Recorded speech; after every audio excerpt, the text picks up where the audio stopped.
Logan Paul reveals he might be following in Kurt Russell's footsteps.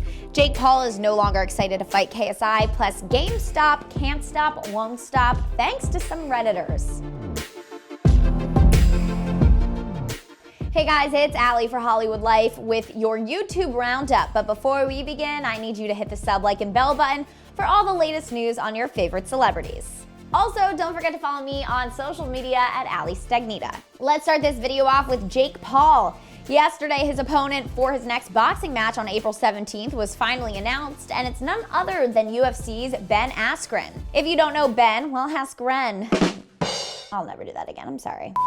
Anyway, there were some mixed reactions to the news considering Ben's a UFC fighter whose specialty is in wrestling, and he lost his fight against Masvidal in 5 seconds. You could have watched the whole thing on ESPN Vine. R.I.P. Vine.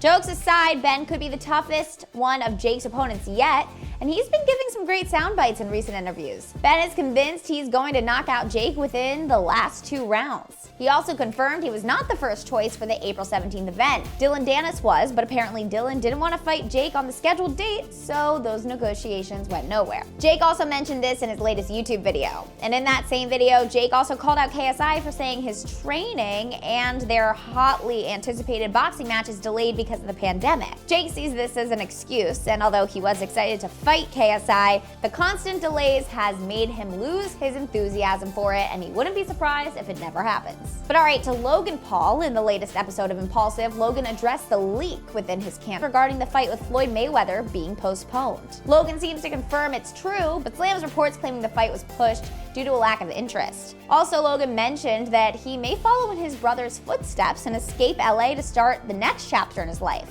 But alright, let's talk about stonks. Specifically GameStop. I'm sure many of you are wondering why your investor friends are freaking out about it like they just got a bad deal during a video game trade. And well, it's because some of them got a bad deal during a video game trade, so to speak. Here's the gist. GameStop stock, which was priced as low as $4 a share back in August 2020, was being shorted by several hedge funds and investors, meaning they bet GameStop's value would decrease potentially to the point of bankruptcy. However, in the past few days, those shortening the stock got their butts kicked thanks to a group of traders associated with the Reddit message board Wall Street Bets. That group and their fan base apparently bought as many shares as possible to drive the stock up.